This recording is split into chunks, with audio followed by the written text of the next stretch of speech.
Welcome, everyone, and thank you for joining us today for the second of four talks in our series, Rethinking Consumer Engagement, Leading with Empathy, Equity, and Integrity. My name is Sharon Topper, Professor of Marketing and Business in the Department of Communication here at Emerson. And we're so excited to have you here for this conversation with this incredible panel of women. Um, the panel will last about 45 minutes, and then we'll open it up to questions from the audience.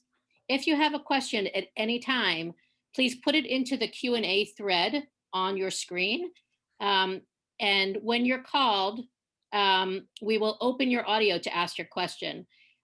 If you'd like to say your major, where you're from, that would be great to give us some context for your question. And now I'm so pleased to introduce Dr. Amy Ansell. Dean Ansell is a sociologist and dean of the Marlborough Institute for Liberal Arts and Interdisciplinary Studies at Emerson. And she will be telling you more about the panel and our panelists. So Dean Ansell. Thank you so much, Sharon, and welcome everybody. So as Sharon said, I'm Amy Ansell. I'm the dean of the Marlborough Institute here at Emerson.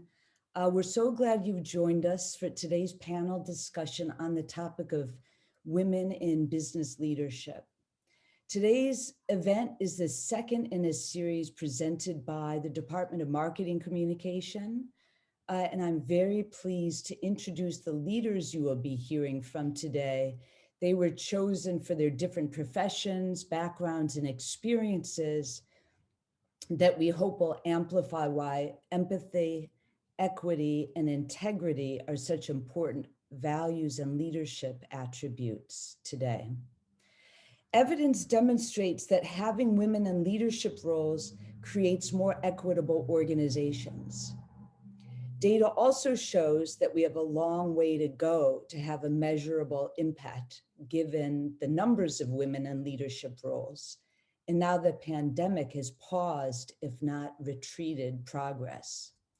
To cite just one study, a 2020 report on women in the workplace conducted by leanin.org and McKinsey showed that in the last half decade, women in America did make slow but steady progress in business leadership roles. But what's called a broken rung at the first step up to manager continues to hold women back. Women remained outnumbered at the manager level at the beginning of 2020, holding just 38% of manager positions, while men held 62% of those positions. This gap was even larger for women of color. And while women of color have long faced greater challenges in the workplace generally, under the current pandemic circumstances, women of color are more likely to have been laid off or furloughed. Challenges related to the work-life balance continue to affect women more than men, and this is accelerated sharply with the pandemic. 1 in 4 women is now considering downsizing their careers, a new trend that has emerged just in the past 6 months. From this study, we also know that company profits and performance can be nearly 50% higher when women are well represented at the top. Beyond that, senior level women have a meaningful impact on a company's culture. As the loss of women leaders in business looms, the report calls this a crisis for corporate America. And that takes us to the core of what our speakers today know all too well. I know we're eager to hear their insights, so let me now turn to introducing them. First, we have Danielle Bias, who serves as the Director of Communications at the Whitney Museum of American Art in New York. She previously worked with some of our country's most prestigious cultural institutions, including the Museum of Pop Culture in Seattle, Jazz at Lincoln Center, and New York Live Arts. She has a Bachelor of Arts in Cultural Anthropology from Tulane University and a master's from the University of Texas, Austin. Nuna Sharafuddin is Director of Operations at 3 Uncanny 4, a joint venture with Sony Music, where she creates and implements business practices with a special interest in employee growth in a healthy and happy work environment. Nuna's career journey spans multiple media enterprises, including Warner Media, the Wall Street Journal, and CNN. Nuna holds a BFA in photography from Metropolitan State University of Denver and a Master's of Science degree from Bellevue University in New York.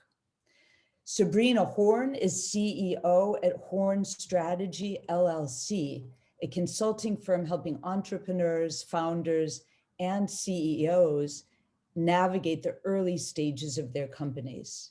Her career includes 25 years as founder, CEO, and president of Horn Group, advising thousands of tech C-level executives and their companies through challenges such as category creation, brand transformation, global expansion, acquisitions, and crisis matters. Sabrina sold Horn Group in 2015 to Finn Partners, a global marketing communications agency. She has a BA in American Studies from Hobart and William Smith colleges and an MS in Public Relations from Boston University. Her book, Make It, Don't Fake It, Leading with Authenticity for Real Business Success, will be published this spring. So congratulations on that, Sabrina. So to get us started as moderator is our own Luann Reeb, Assistant Dean in the School of the Arts and Director of Entrepreneurial and Business Studies. Prior to joining Emerson, Luann founded 3 companies in the online media space. After 18 years as an Emmy Award-winning television journalist, a reporter, producer, then executive producer at CBS Boston.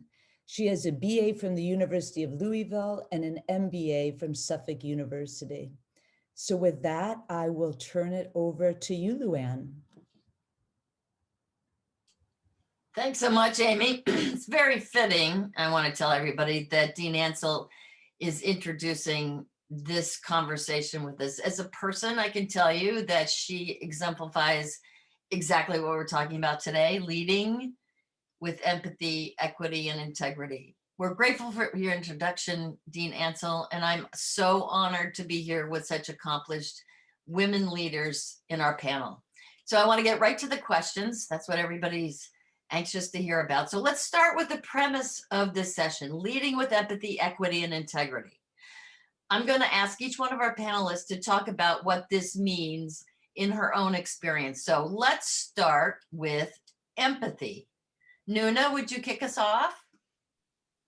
Of course, I'm happy to. And I guess first and foremost, thanks for letting me partake in this panel. And I hope everybody gets to, ask all their questions, and looking forward to hearing from everyone of the attendees as possible. As far as empathy, or how it's kind of rendered itself in my career and how I've gone about it, I can say oftentimes it's been a lot more listening than speaking. And unfortunately, that comes sometimes at the detriment, my own detriment. So there's a fine balance to that as well. It's also ensuring that, hopefully I've exhibited this as well, that I'm not only accessible, but also super present, not just professionally, but personally to those who are in my life. And really, I think that's something that I've experienced when sitting with others, whether it be my bosses or even other individuals in meetings, is just the presence for me that's lacking at times. So I like to bring that forth and be really engaged, especially when we're talking about content creation. Since I'm in media and that's what we do, we like to tell stories, right? And we want to tell other people's stories. And if we can't exhibit and practice that empathy to then render it in the product we're making, then we're definitely missing something huge. So that's my little tidbit of empathy, and something I prioritize in every way possible in my life. Thanks so much, Nuna. Of course. That's quite poignant. Danielle, can I ask you that same question, empathy? Yeah, thank you so much, Luann, and thanks to Sharon and to Emerson for inviting me today.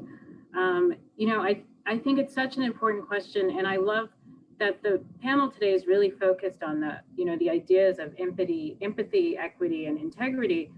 And I think it's hard to talk about empathy and not think about how those 3 ideas really intersect. And I'm reminded of the work of Kimberly Crenshaw, the Columbia University law professor, who came up, with the whole idea of intersectional feminism, and seeing the ways in which, the various forms of inequality often operate together, and work together and really sort of exacerbate each other. And this is often, I think, where empathy comes into play in my own work. I think our subject positions give us an opportunity to sort of hopefully also see things through the eyes of others, including colleagues, including, the leaders that we work for. And I think what is often missing is how, we think about how these different issues intersect with each other, and how the experiences vary for all of us, in meaningful ways, but also how, there is a lot of commonality. There are many experiences that we have as women in the workplace that, translate across race, across class, across levels of responsibility. And I think using an intersectional lens, and thinking about how we experience, the professional world and how we function in the workplace, is really just a great way of activating empathy, is how I like to think about it. And I think it often has a very unifying effect. Talking about difference and talking about injustice is challenging at times, but at the same time, it also is a really incredible mechanism, I believe, for building empathy. And it's something that I, really think a lot about in my work, with the young women I work with, colleagues, across departments, across levels. And, I'm looking forward today that hearing everyone else's story and how we all sort of intersect with these ideas. Thanks so much, Danielle. Sabrina, you've spent a lot of time in the tech world. So have you had to not teach empathy, but have you had to advise high level people in terms of equity? Have you seen it change at all? Yeah, so I have a double lens there, because I have experience as a CEO with my own employees and listening being the key word, listening to their problems and putting myself in their shoes to try and help them, to help our company move forward. But I also serve as a PR advisor to thousands of other executives. And sometimes I don't think the word empathy is necessarily in their vocabulary. And you have to help them through their crises and their PR challenges and whatnot. But it's always about, in my experience, about putting yourself in the other person's shoes and trying to get them to tell you what they're not telling you. That's the secret.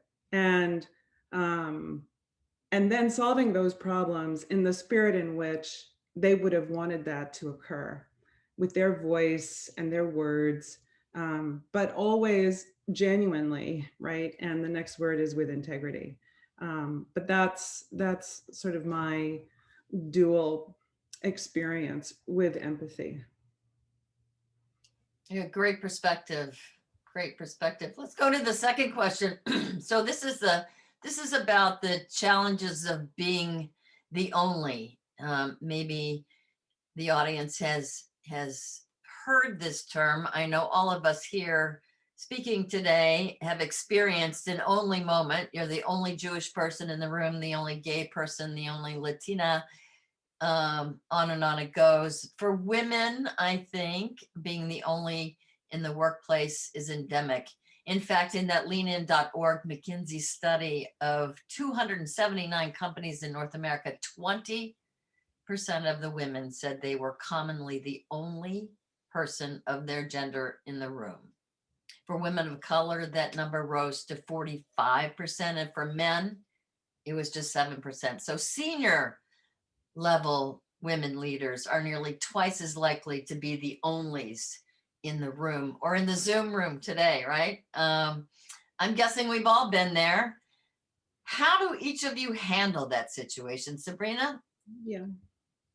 Yeah. So I started my company when I was 29, and I was definitely the only woman in a room full of men, advising men 2 or 3 times my age. And I was also the youngest woman in the room.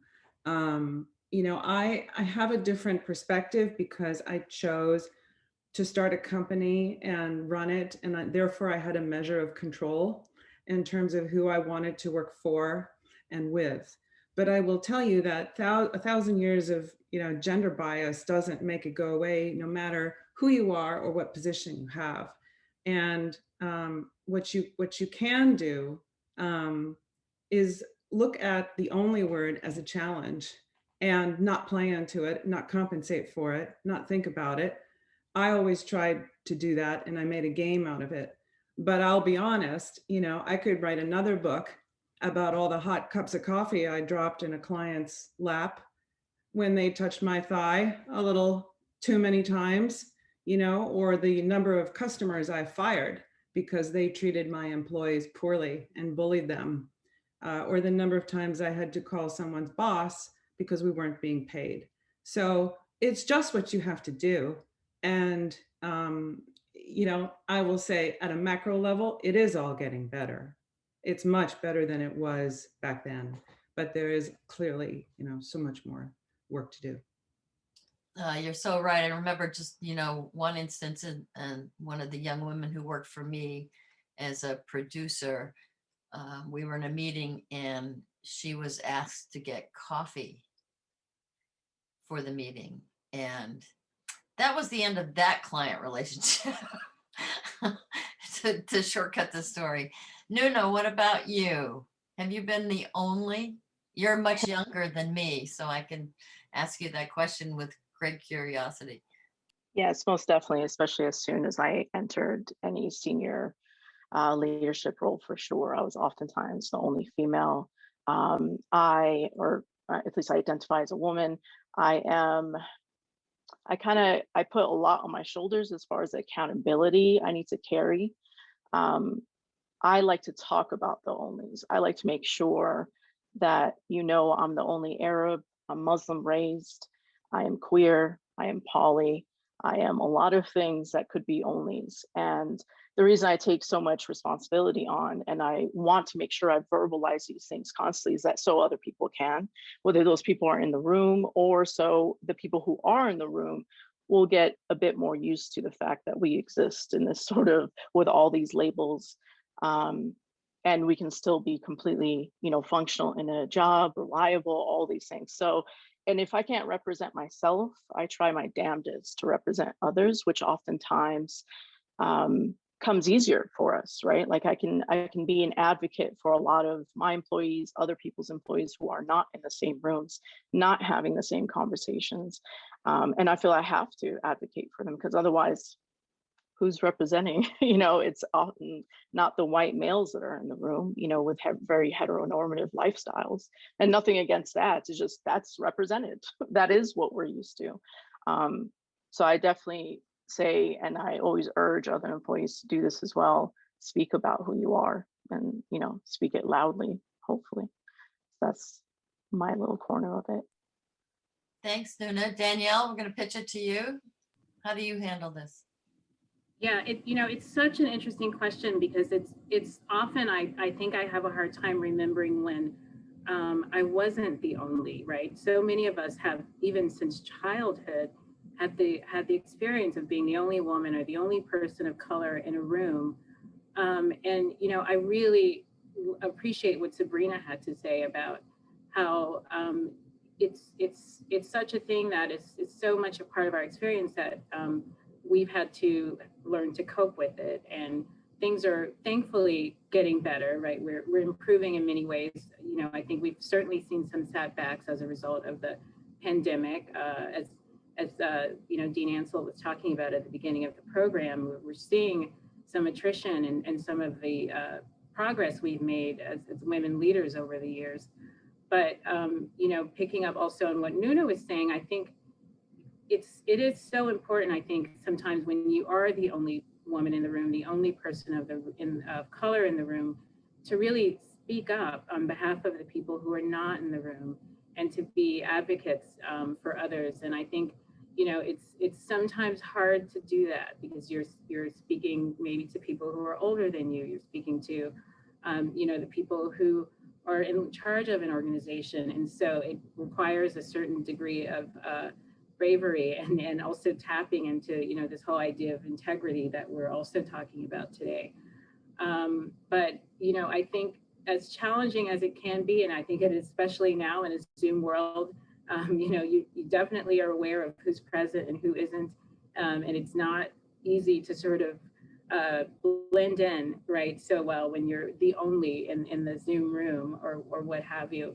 But, you know, I think as challenging as it is, it's also often an opportunity for us to be advocates and to really, you know, look out for the people who are not in the room. Great advice. Yes, I think we all believe that it is a certain responsibility of those who have had some success in our own careers to do that for those who are following. So thank you. Thank you for that.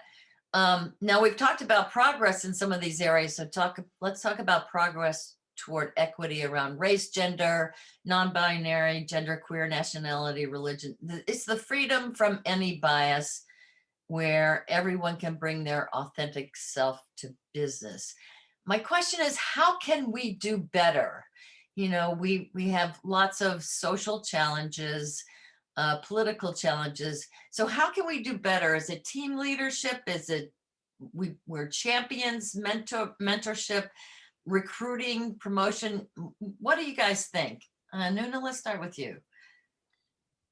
Yeah, I mean, it's a deep one. When I first started thinking about this, I thought, you know, from what I can do perspective, I've done like I take on recruiting by myself if I have to. That's just the way it rolls because nobody has time to, you know, they all say it out loud, but they never actually do the things. So I take that on my shoulders. I take on more as far as advocacy with other organizations and extending that opportunity to our employees. So they're also working with different communities. As far as what I hope to do myself from just a communicative standpoint, just sheer communication is being far more risky in what I say and how I represent myself and others, being bolder, taking more risk. And maybe at the point in my career where I'm at right now, I can do that. I really, really hope that the upcoming generations do that a lot sooner. I wish I was in my 20s again and a little more bold, but that's difficult because that might mean your livelihood is on the line. But at this point, I'm willing to put that on the line. So that's what I'm doing. That's what I hope to integrate more of, and taking more, if I have to, on my own shoulders as far as doing activities with other organizations and recruiting diversity hires and all the good stuff that I talk about. And now I just, you know, it's about doing, even if that means risk. Well, and it takes some courage to do that, to be sure. Danielle? Yeah, you know, I love what Nuna is saying about doing. And I think that's really so key. I saw an article recently about, you know, women of color in the tech sector, which I know is something Sabrina knows a lot about, and how they're over-mentored and underfunded, right? And so for all of us, I'm sure mentors have been really key in our careers and remain important. It's certainly for me. And I think, you know, mentorship is certainly important, but the sort of focus on doing, you know, making yourself available to young women, to actively seeking out ways to, you know, bring them into an organization and recruit them, and making sure that once they're there, they feel supported and like they will have a career trajectory at the organization. And so they want to stay, they want to be, you know, part of improving and helping all of us to do better in terms of how we, you know, treat women in the workplace and elevate them into leadership roles. And, you know, I think that has been the key. And it's often, I think the hardest part is really sort of translating our beliefs and the things that we think are important into action and getting the results that we want and trying to have a meaningful impact. Thanks, Danielle. And Sabrina, you've worked with so many different organizations. What are you seeing and how can we help organizations do better at this? So my perspective is from the technology area, and there's obviously, that's just one prong, one spoke of the wheel. There are two companies, one that's a startup and one that's much more established and publicly traded, that are doing something really cool with technology regarding equity and diversity in the workforce. The first company was founded by Nelson Rockefeller, the son of a former vice president of the United States and of the governor of New York. And it's called Frontier Signal. And his mission is to basically help to solve the DEI problem, diversity, equity, and inclusion problem, with this software platform that aggregates all of the channels by which any person can try and find a job into one sort of channel, and has an artificial intelligence engine that will find the right person and push that person to a company they might never have been exposed to. And on the other side of that exchange are the companies that want to be progressive and that have a corporate mandate to do better and to fulfill their obligation to doing better. The other company, and a friend of mine who runs it, Jay Fulcher, is actually writing a book about the new workplace post-COVID.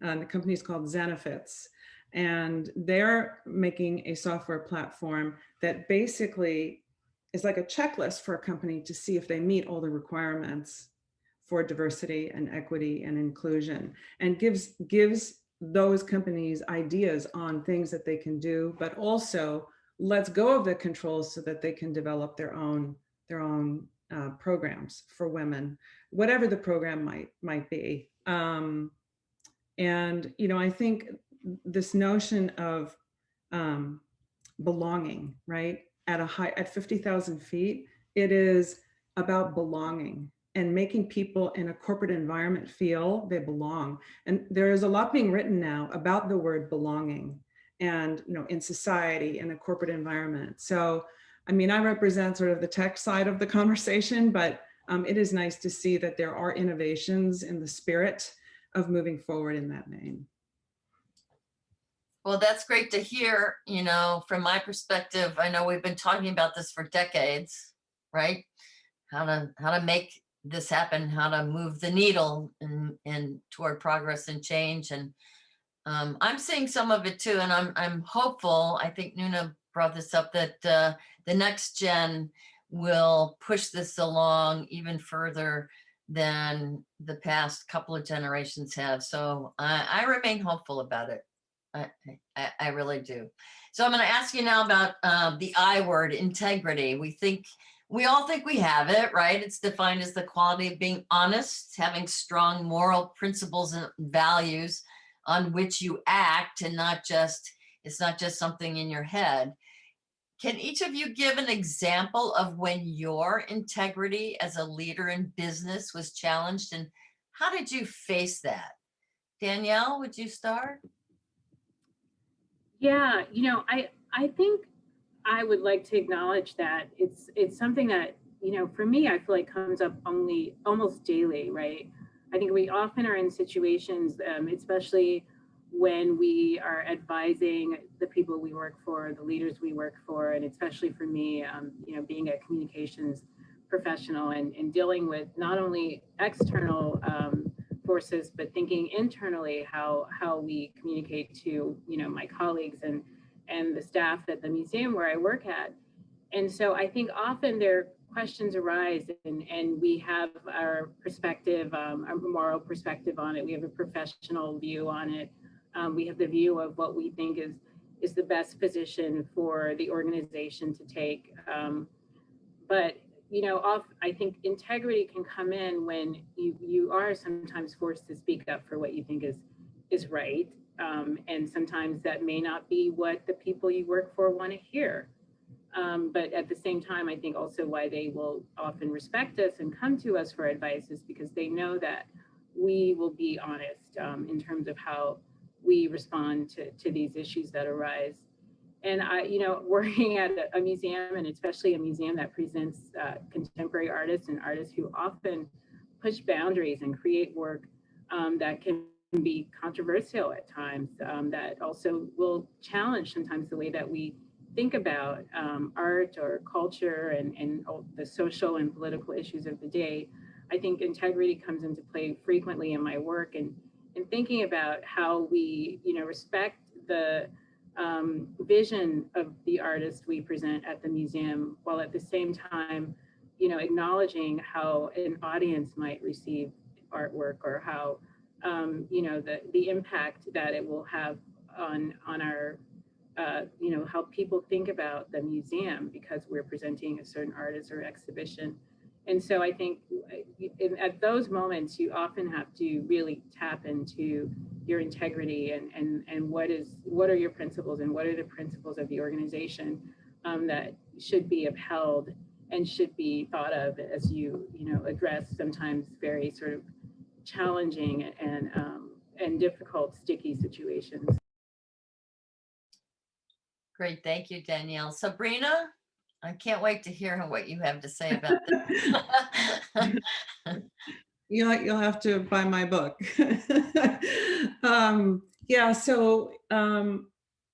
Okay, like I'll give you an example and then I'll sort of summarize. As a PR person, we've had many clients that came to us, right, and kind of want us to like make everything look a lot better. And so we had this executive, any random executive said, hey, we need to raise some money. Can I, show you my investor deck? And they're totally inflating what their product and their technology can do. They're basically presenting a vision as if it existed today. Product functionality, features, all that, right? And you start to poke holes in it and you're like, well, but that's actually, not true. You can't pitch this, you can pitch a vision to an investor, but you can't say that it actually exists today, right? That's faking it. Similarly, this same executive would ask us to arrange meetings for him with reporters from the Wall Street Journal and the New York Times. And he faked his revenues, inflated them, right, to appear to be larger than life. And I mean, it's all too common of a problem in the tech industry, unfortunately. And then, the nail in the coffin for us was that he lied on his resume, which is actually a very common thing that people do. He faked his educational pedigree and said he went to Harvard. And, so like at this point, it's starting to get kind of fun. And we're like, well, look, we don't do this sort of thing. We can't risk our own relationships by being complicit in your fakery. And basically exposed him and told him we couldn't represent him. But here's the bigger message. And this is particularly for all the communication students who are interested in public relations. PR is not about spin. Spin is a 4-letter word. The best PR is honest and is always getting down to the truth and presents a message that is within the confines of the truth and reality, and can make it as compelling as possible, but only for the purpose of building trust and relationships and empathy and openness. So that is the big lesson there, that public relations is always about the truth. The best public relations is, but there's so many people out there who are constantly faking it and not operating with integrity. And that, to Danielle's point, is when you have to call them on it. Good advice. And I am going to get the book. Nuno, what's your take? Yeah, this was a difficult one for sure. And I think this will be most applicable to those who are about to enter the job force, regardless of the industry you're going into. I can't say that on my climb up that I possessed much integrity at all. I knew that I was a yes person. I had to be a yes person in the newsroom, in the video department, in the control room, on sets, and in the office and in the conference rooms, because I felt, and maybe it was very true for the time and it was happening, that if I didn't say yes to everything that was presented to me, and if I couldn't show that I could just do everything, then I would never progress in my career. And that's what I'm hoping would definitely change. And I say that put my integrity on the line, because there were definitely many things I've done, especially, when it comes to finances, if I'm managing those or managing a whole production, that I just truly did not believe in,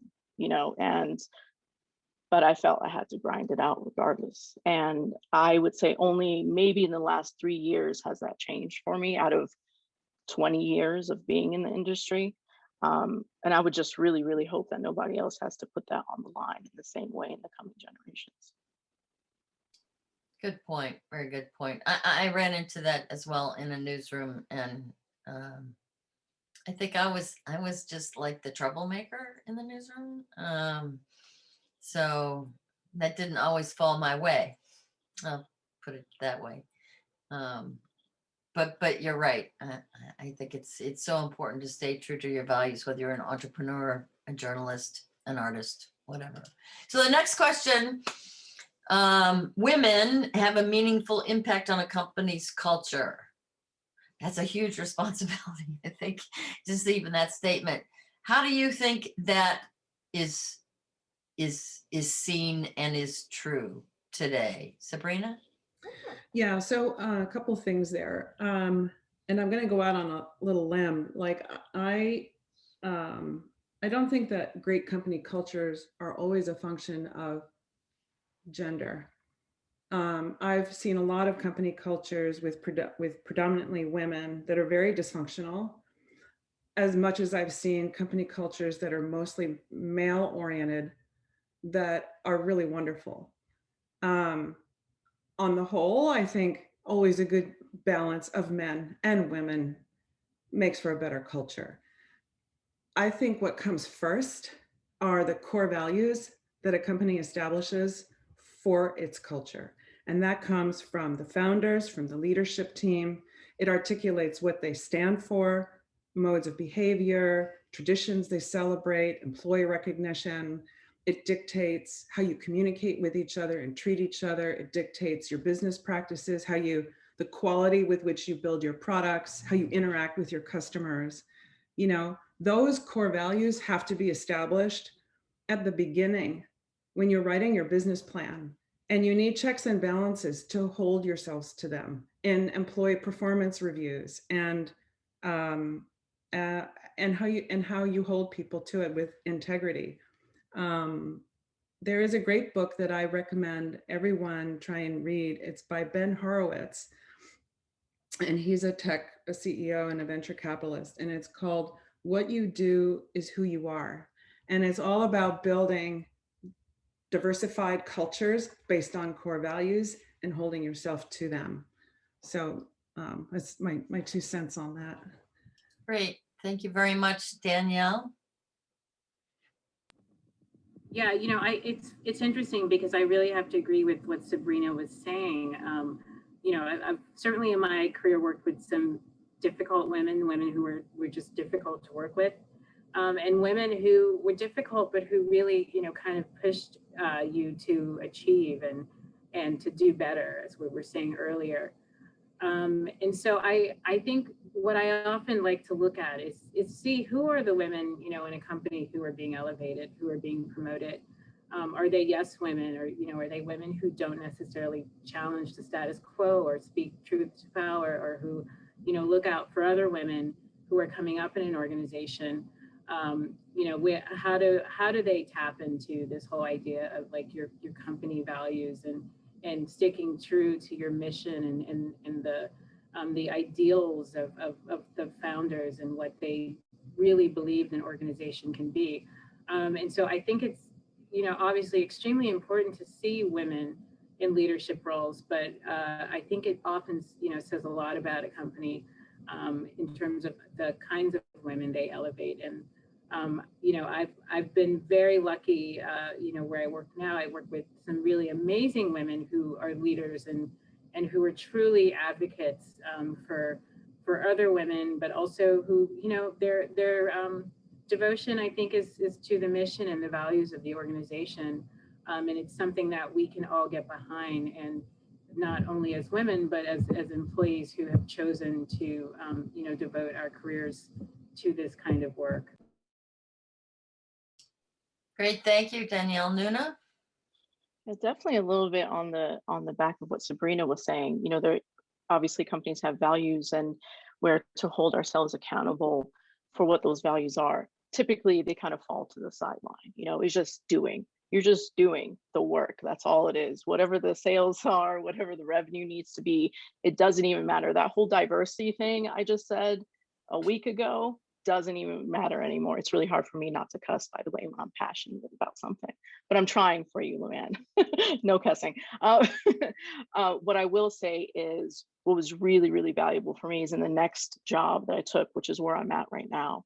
It was extremely important that communication were to be open with the founders and the leadership team, because when you tell me you want to execute on X, Y, and Z, I'm going to hold you accountable to that. And I need to be able to have that conversation with you, knowing that whether you're male, female, any gender, all genders, it's really to a higher value, and that communication has to be open. It was number one, good people for a good company, creating good content. And that's all I wanted because of this, because of the integrity, the empathy, you know, the diversity, all of it. So that's, yeah, I'll echo both what Danielle and Sabrina said about, you know, the accountability in this area.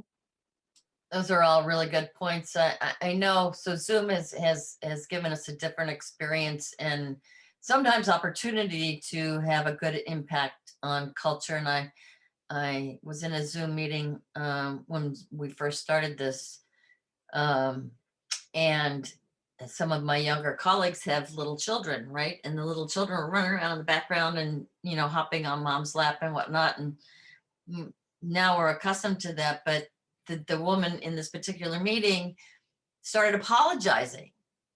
Like, oh, I'm so sorry. They're just, and I unmuted myself and said, do not apologize, okay? First, just don't apologize. They're children, you know, and they're part of your life. And now this is part of your life as well.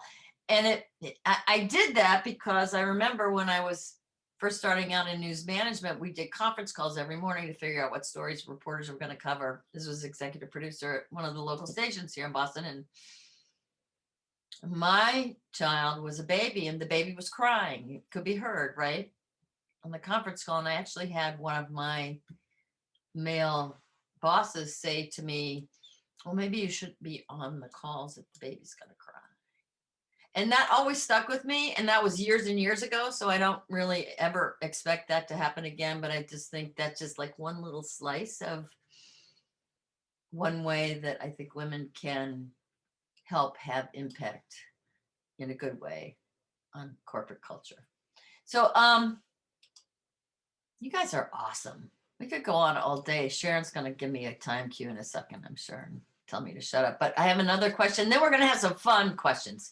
So we can't stop talking about this until we say, you know, the pandemic has had an impact on business, not just women. It's been talked about, written about, we know it, that virtual work has no boundaries. And sometimes that can be a recipe for severe stress and mental health problems. And not everybody is having the same experience with that. It's so important, I think, we all think, that companies learn to address those challenges directly, and some are, so we don't see this mass exodus of women in business leadership. What do you each see that is being done, or what do you think can be done? Nuna? I know what has been done, which has surprised me. You know, I'm at Sony Music Entertainment right now in a you know, junior, a joint venture rather, but the level of resources has surprised me as far as therapy, you know, therapeutic tools. being really, I know I'm super flexible with all of our employees as far as like taking personal days. You don't even need to tell me. And we're given that flexibility as well, right? A lot of free resources as well, from everything from sleep apps to free therapy to a certain amount of time. I, it's it's kind of embarrassing to say, it's kind of floored me because I've never expected that from any media industry. Especially if you come from news, I know Luann, you do, there's no room for personal anything. The fact that this is even, I mean, you can't even personally breathe, it's just like there's no space for it. But the fact that that's happened now, I do hope, and I believe will continue beyond the pandemic and working from home. I think it's just like slapped us in the face of like being real people in real ways. And yeah, we can cross our fingers. So I hope it opens up that door. And I'm definitely impressed by the resources I've seen thus far, for sure. Sabrina, how about you? Yeah, I think, I think there's a new social contract that now exists between employees and their employers. Because this pandemic has been, in a way, an equalizing factor in terms of humbling everyone on some level, but not equalizing on another level. And, employees want to be proud of the company they work for. They want to feel good about it. When they mention the name of the company, where they work, whether it's in an office or at home. And employers have an opportunity, and the smart ones see it, that they have a chance to kind of step above everyone else, all the competition, to be a better employer, to treat their employees better.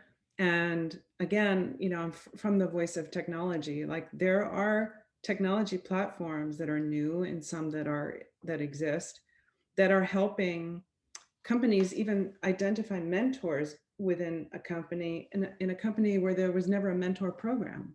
And it gives you don't just like say, hey, you want to be my mentor? Cool. Like it doesn't work like that, like, so they provide a whole framework around which you can pick a mentor and how you relate to them emotionally and socially. And so, I think that is a really cool thing that people are starting to do with technology. Thanks, Sabrina. And Danielle, what about in your profession? What do you see? I'm going to answer this question in a very personal way. And I think what has been interesting for me about the pandemic and the sort of new conditions that we're working under at the moment and have been for almost a year now. My office closed in mid-March of last year, and some of us are working on site. I've mostly been working on off-site from home since this all began.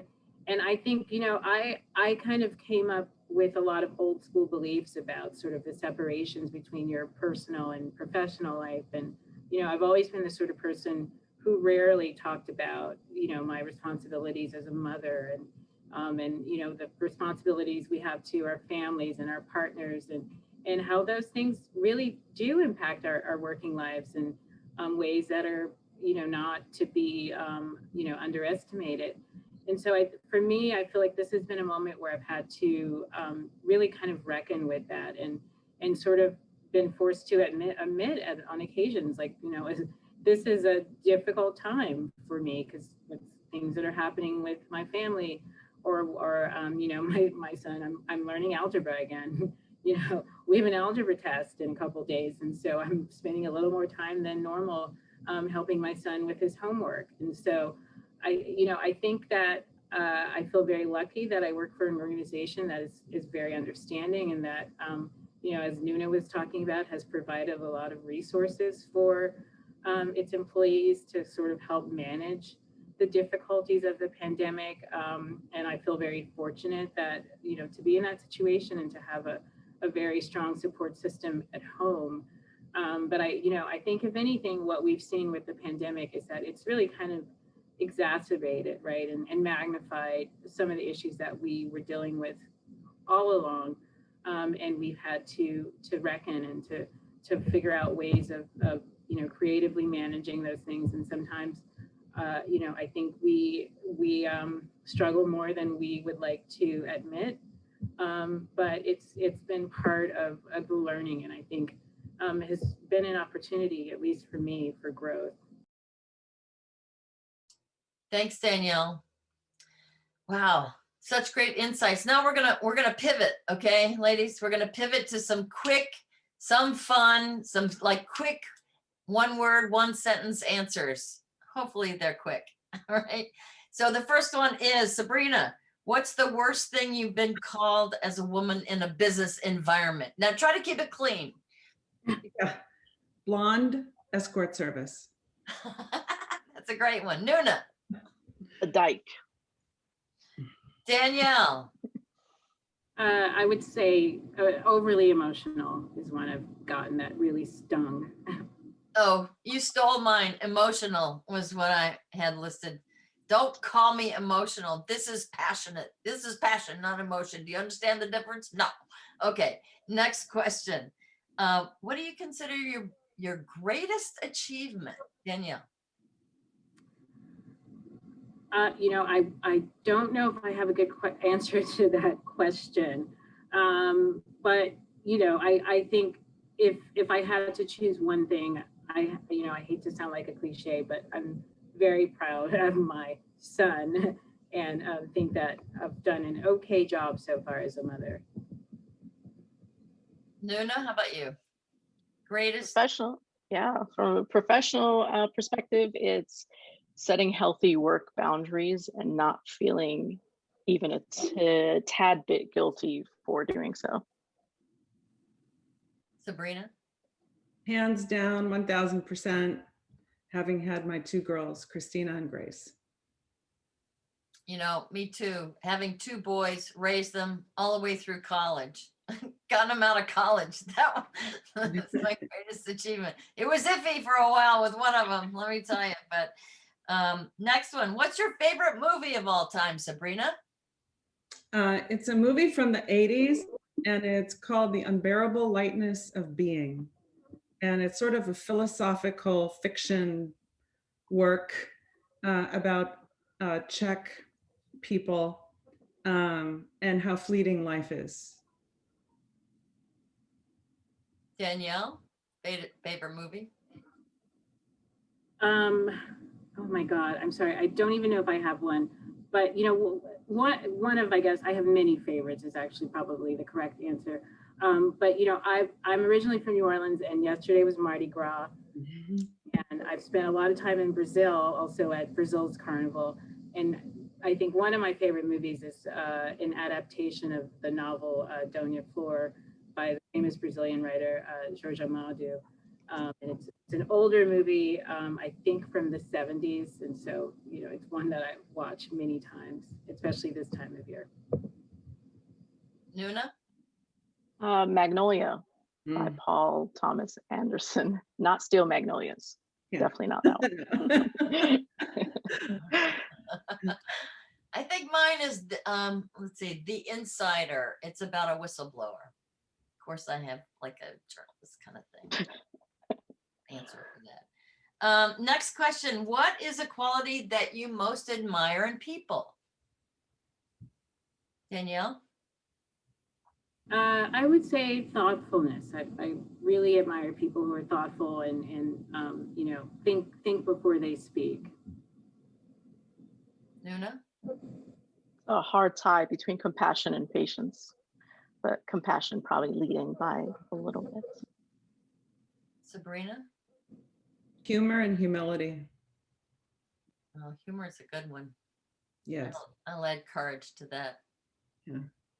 Last question. What gives you hope for the future? Nuna? It seems to be so much more awareness in the younger generations than I had when I was in that same age range, late teens, early 20s. And a lot more direct and bold than I used to be. And I will say also sensitive to their environment they're in. People use the word sensitive as a negative. I don't mean it that way. I just mean your senses are out and aware. And I really appreciate that. That's what gives me hope in the future. Sabrina? Yeah, I think on a macro level, I know that over time, over history, wars and disease and plagues, they've all gone away. Things have on the whole gotten better, and then we take a step back. But I do believe and I have faith in the fact that things do ultimately always get better. But on a micro level, I have not just hope in the future, but I mean, I have to say I have confidence in the future, right? Because I know there are all the people on this panel and so many of the students listening to this are motivated to do something with their lives and to make an impact and to do good. You know, that is that push and that resilience, that's what's going to make things better. And that gives me the confidence, you know, that it will happen. Danielle, take us home with that. What gives you hope for the future? Last word. Well, I think there's a theme here, and I have to say, hands down, 1000%, it really is the youth.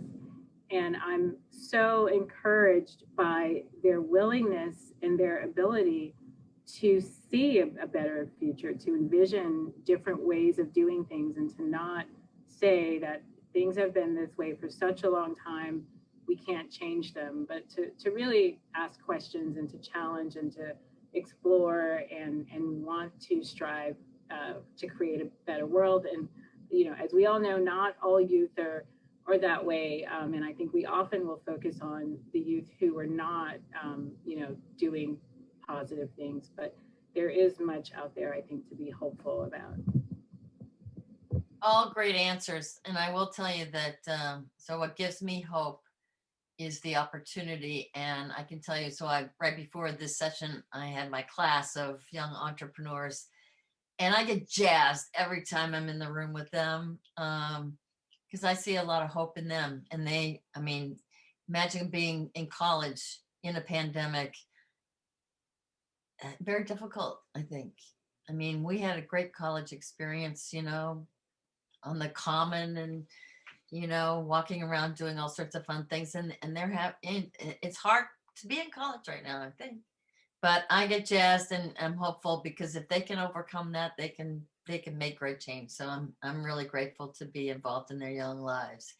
Thank you all very, very much. This was so awesome. I'm going to bring Sharon in for Q&A. Audience, you have questions? Please ask our panelists.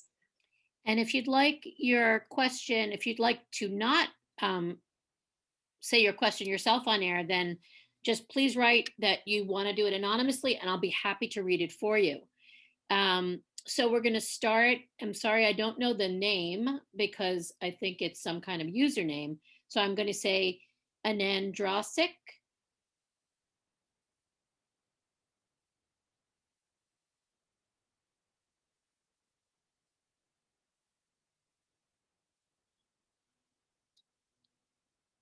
Okay, let's go to the next one while we look for that one. Sarah Collins.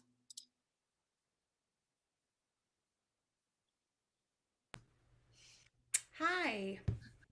Hi, Sarah. I know you. I know you. Thank you all so much. This has been such a great conversation.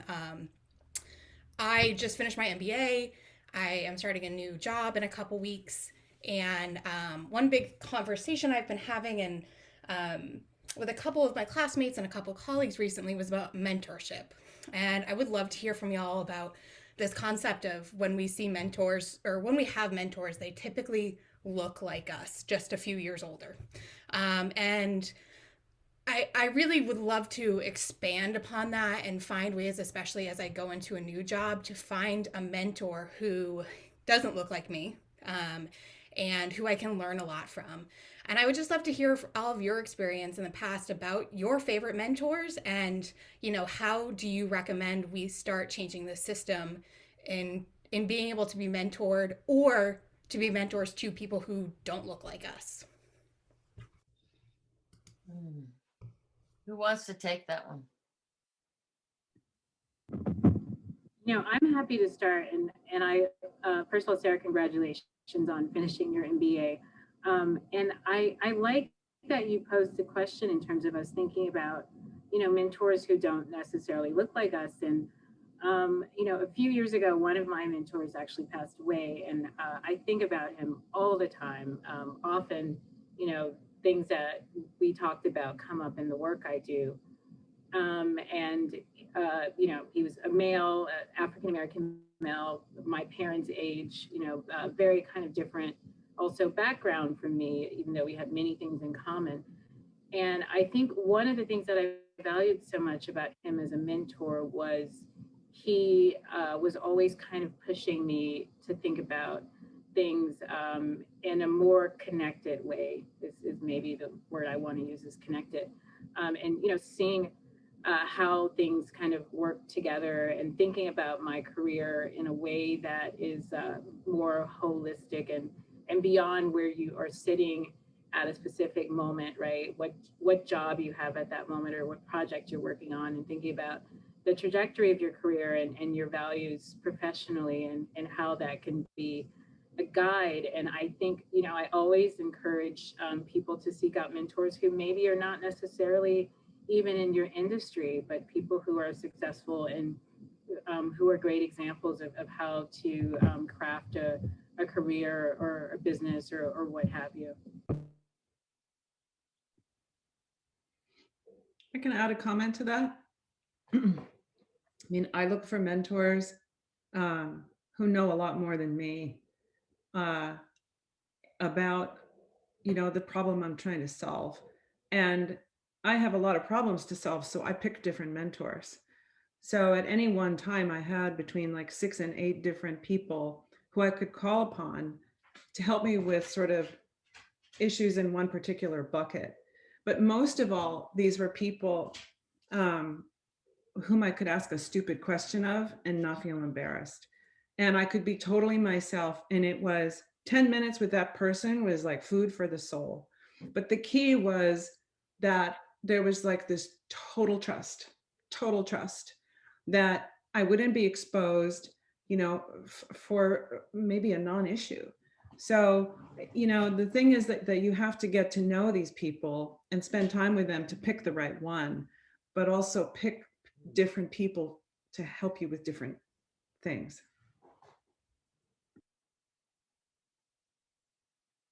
That's great. Thank you, Sarah. Wonderful. Next question is from Sophia Paz.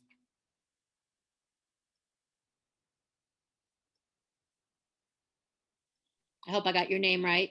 Yes, you did. Hi, my name's Sophia. I'm sorry, I'm like forgetting. I'm a senior public relations major. And my question is, as an intern or someone in an entry-level position, how can you effectively voice your thoughts and concerns during the job and be taken seriously? I mean, as an intern, right, you probably are exposed to a lot of different people within the organization that you're doing your internship with. And I would make sure that you set up regular check-ins with these people or with your manager or your whoever it is to talk about the things that are on your mind and to get feedback about how you're doing.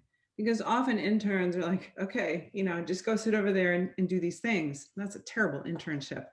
You want to make sure that you have a good job description of expectations that you're supposed to fulfill, and also things that you need from your manager to be successful. But the key is communication. So you have to, if it's not given to you, you have to ask for those regular check-ins and make sure they happen.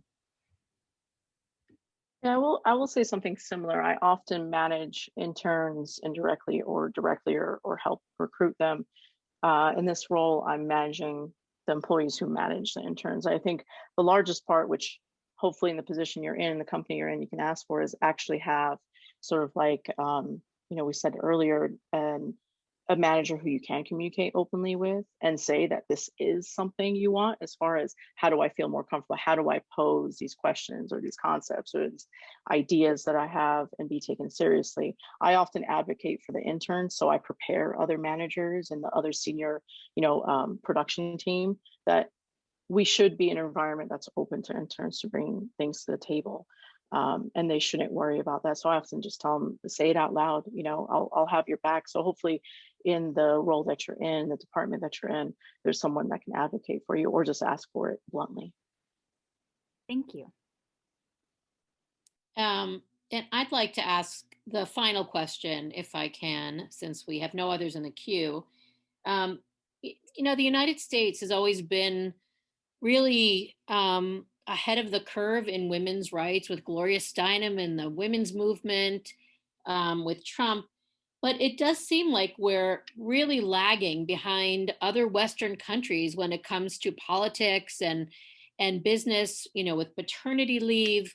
I'm wondering if that's your impression as well, and what we can do about it. You know, we're coming out of this pandemic, and you know, I think it's put us a few rungs back in our progress, but maybe we can just have a few thoughts about what we can do in America about that.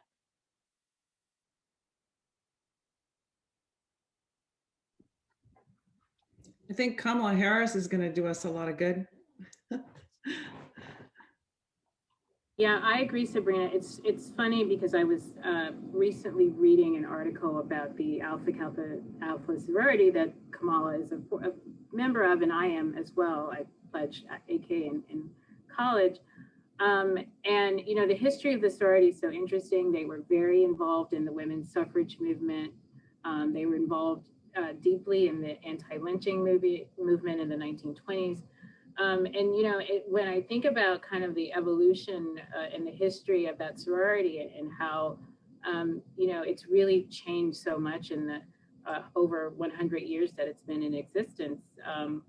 It's encouraging. I think to see someone like Kamala, you know, cynical as I can be about politics, it is encouraging to see someone like her rise up to the vice presidency. And you know, I hope that it's a first step in many in terms of, you know, addressing the underrepresentation of women in politics, especially at the highest level in this country. I agree. I think we've broken through, the glass is breaking in politics for women. It's you know, the vice president, it's Stacey Abrams. It's, you know, there's a growing list of up and coming women in politics, and that, you know, it seems like a slow process. But I think to continue to have that glass breaking constantly is a challenge that we all take on. And hopefully our younger peers see that as well. Thank you. Thank you so much, everyone, for your time. This has been an incredible panel. I feel like we should turn it into a podcast and do it every week. But I know you're all busy, so I'm not going to ask that of you. But it really has been incredible. Thank you for your insight, and for, you know, doing your jobs as you do. You were picked for this panel because I know you as people who live your life with integrity and empathy and equity. So really thank you for today. And I want to make everyone else aware of the other two sessions that are coming up. February 24th, it's about reset buttons, how today's consumers are showing us what really matters. That'll be the 24th at 11 a.m. About value-based shopping. And finally, on March 3rd, a conversation with Jay Francis, VP of Diversity and Inclusion at Disney Animation. So thank you all so much for coming, and we'll see you hopefully on the 24th.